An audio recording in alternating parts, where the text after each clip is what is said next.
Have you ever noticed how loud the world has become? Not just in sound but in expectation. Do more, be more, achieve faster, wake up earlier, post more, prove yourself constantly to people who aren't even watching. We've mistaken momentum for meaning. We've traded stillness for stimulation. We chase validation like it's air, forgetting that peace was never out there to begin with. And yet, there comes a moment, quiet, small, often inconvenient, where something inside you whispers stop. Not out of failure, not out of exhaustion, but because your soul remembers something your mind has forgotten.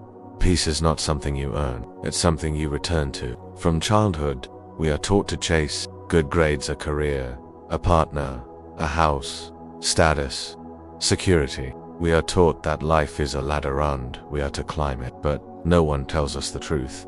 That ladder never ends. Every summit becomes a new starting point. Every milestone becomes a moving target. The closer you get, the further it seems. And in all this reaching, we forget to be. We forget that peace isn't the reward at the end of the chase. It is the state you were born with before the world convinced you that you weren't enough. Alan Watts once said, "Muddy water is best cleared by leaving it alone." Sometimes, your suffering isn't from what's missing, it's from what you're refusing to release. So much of your suffering comes from confusion. Not the confusion of not knowing who you are, but of believing you are what the world told you to be. We wear masks, quiet, invisible ones. The successful one, the strong one, the funny one, the one who never complains. And then we wonder why we feel hollow, why rest feels like weakness, why stillness makes us anxious. You are not the mask, you are not the performance. Carl Jung once wrote, "The privilege of a lifetime is to become who you truly are. But to do that, you must first unbecome who you're not. You must stop chasing the image and start remembering the essence. Because your true self doesn't need applause. It only needs truth. The world will always offer you more to chase, more money, more followers, more influence, more pressure to be seen, to be liked, to be needed. But here's the truth. You weren't meant to carry all of this. Not every burden is yours to solve. Not every invitation needs a yes. Not every fire is yours to put out. You will find peace, not by doing more, but by learning what to lay down. You are allowed to say no. You are allowed to disconnect. You are allowed to choose quiet over chaos. Because peace doesn't shout, it whispers, and only when you stop chasing the world will you be quiet enough to hear it. The poet Rumi once said, "Why do you stay in prison when the door is so wide open?" The prison is not made of walls, it's made of thoughts. The belief that you are behind, that you're not enough yet, that happiness lies somewhere just out of reach. But the soul is not linear. It doesn't measure in progress or productivity.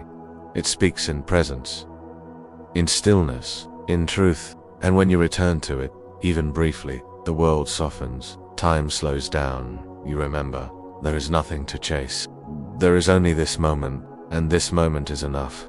We've been taught to believe that the universe rewards hustle, but the deepest rewards don't come from hustle. They come from alignment. When you stop chasing, you start attracting. When you stop striving, you start receiving. When you let go of force, you open to flow.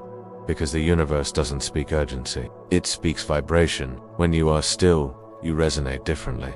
Opportunities come not because you're frantic but because you're aligned. Love comes not because you need it but because you embody it. Abundance comes not because you force it but because you trust it. Stillness is not an action.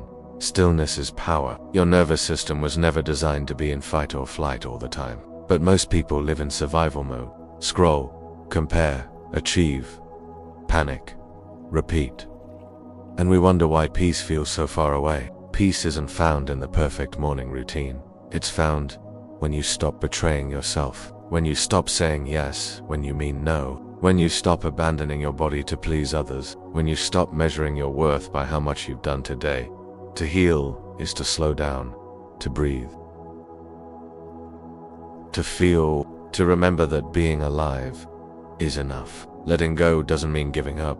It means creating space. Space for new thoughts. Space for your soul to speak. Space for the universe to meet you halfway. It means releasing your grip on how life should be, so you can receive it as it is. The world will keep spinning. People will keep running, But you can choose something different. You can walk slowly, breathe deeply, live gently, and in doing so, find the peace they're all unknowingly chasing. You are not broken. You never were. The chase convinced you otherwise. The world profits from your insecurity. But underneath all of that, beneath the fear, the striving, the chemise, a version of you that is whole, complete, enough.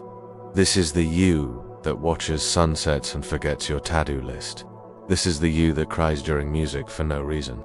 This is the you that feels God in quiet places. This is your true self, and they are not in a rush. So, stop.